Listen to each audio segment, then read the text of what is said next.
Hi, friends. Today we're going to be talking about thoughts and feelings. Thoughts are things that you have in your head, things that your brain comes up with. Feelings is how you feel about the thoughts in your head. So, for example, if I know that I am going to have to miss my best friend's birthday party, that thought might make me feel really sad. But if I think I'm going to have my favorite meal for dinner, my feeling would be happy. Also, if I thought I didn't know how to do an assignment that my teacher gave me, my feeling might be nervous or confused, maybe even a little bit scared. Also, if I thought that one of my friends wasn't being very nice to me or was being not very kind, I might feel angry. So our thoughts and our feelings are very much combined. I'm going to read you the story right now about Corduroy. Corduroy has lots of thoughts and feelings in this story.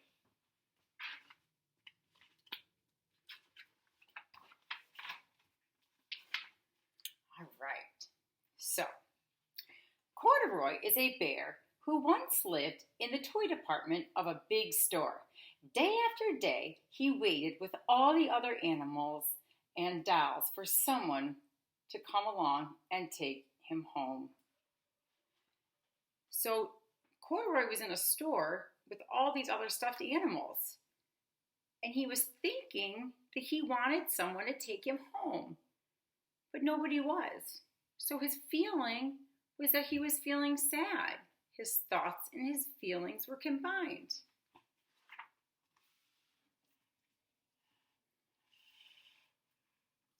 The store was always filled with shoppers buying all sorts of things, but no one ever seemed to want a small bear in green overalls.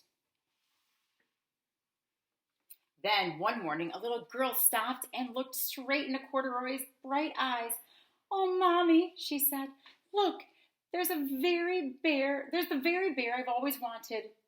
"Not today, dear," her mother said. "We've spent too much already. Besides, he doesn't look very new. He's lost a button to one of his shoulder straps." Now the girl was feeling really excited because she thought maybe she was going to get the bear. So she was feeling excited. But then her mom said no. So how do you think her feelings changed? How do you think she was feeling? Yeah, probably really sad. And I bet Corduroy was too. Corduroy probably felt really excited when he thought the girl was going to take him home. But then he probably felt sad when he knew that she wasn't.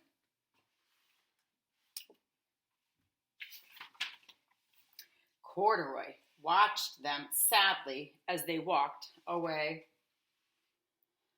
"I didn't know I'd lost a button," he said to himself. "Tonight I'll go see if I can find it." Late that evening, when all the shoppers had gone and the doors were shut and locked, Corduroy climbed carefully down from his shelf. And he began searching everywhere on the floor for his lost button. So Corduroy knew that he lost a button, and he felt confused, and he felt like he needed to find the button. Suddenly, he felt the floor moving under him. Quite by accident, he had stepped onto an escalator, and he went up. So Corduroy thought the floor is moving, and that made him feel a little nervous and scared. Could this be a mountain, he wondered? I think I've always wanted to climb a mountain. He stepped off the escalator as it reached the next floor, and there, before his eyes, was the most amazing sight. Tables and chairs and lamps and sofas and rows of beds. "This must be a palace," Corduroy gasped. "I've always wanted to live in a palace." So Corduroy was thinking that he was in a big, huge palace, and his feeling was excitement. Are you starting to see how your thoughts and your feelings are very much combined? He wandered around admiring the furniture. This must be a bed, he said. I've always wanted to sleep in a bed. And he crawled into a large, thick mattress. All at once, he saw something small and round. Why, there's my button, he cried. And he tried to pick it up. But like all the other buttons on the mattress, it was tied down tight. So Corduroy thought, there's my button. How do you think he felt when he couldn't pull it up? What do you think? If you said maybe sad or confused or maybe frustrated, I think you're probably right. He yanked and pulled with both paws until pop! Off came the button. And off the mattress Corduroy toppled, bang, into a tall floor lamp. Over it fell with a crash.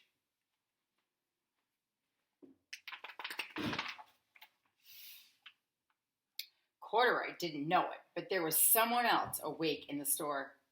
The night watchman was going his rounds on the floor above when he heard the crash, and he came dashing down the elevator. So the policeman, or the security guard, thought there was somebody in the store. So his feeling was, oh no, I better hurry up and go figure out what's going on. There could be something wrong. Now, who in the world did that? He exclaimed. Somebody must be hiding here. He flashed his light under and over sofas and beds until he came to the biggest bed of all. And there he saw two fuzzy brown ears sticking up from under the covers. Hello, he said. How did you get upstairs?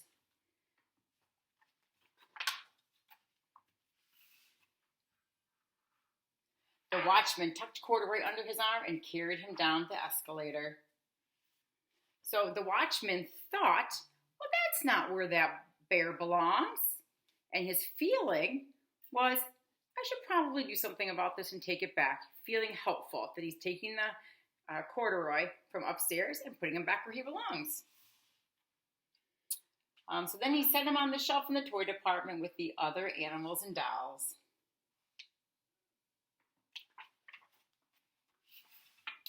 Corduroy was just waking up when the first customers came into the store in the morning. And there, looking at him with a wide, warm smile, was the same little girl he had seen only the day before. I'm Lisa, she said, and you're going to be my very own bear. Last night I counted what I'd saved in my piggy bank, and my mother said I could bring you home. So Corduroy knew or thought that the girl was going to buy him. So what do you think his feeling was? If you said happy or excited or thrilled, you were right. Shall I put him in a box for you? The sales lady asked. Oh no, thank you, Lisa answered, and she carried Corduroy home in her arms. She ran all the way up 4 flights of stairs into her family's apartment and straight to her very own room. Corduroy blinked. There was a chair and a chest of drawers, and alongside a girl-sized bed. A girl-sized bed stood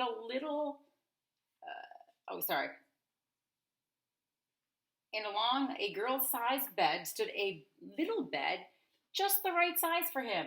The room was small, nothing like that enormous place in the department store. This must be home, he said. I know, I've always wanted a home. So Corduroy thought, I'm finally at a house where I have a family. And so what do you think his feeling was? If his thought wasn't finally home, his feeling was what? Maybe love, happy, excited. Yes. Lisa sat down with Corduroy on her lap and began to sew a button on his overalls. I like you the way you are, she said, but you'd be a little bit more comfortable with your shoulder strap fastened.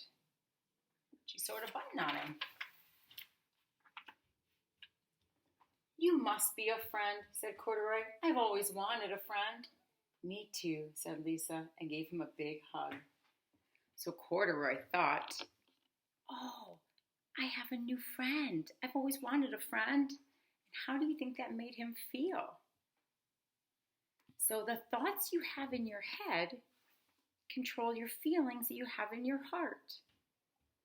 So we want to make sure that we're having good thoughts, positive thoughts. Sometimes we have not so great thoughts, and that's okay. But our thoughts and our feelings are very much the same. Go ahead and hop on to Seesaw and do your little link. There is a picture there of a little boy, and he's got a thought and a feeling. I want you to look at the picture and decide what is his thought? And if that's his thought, what do you think his feeling might be? Good luck. I can't wait to see what you do.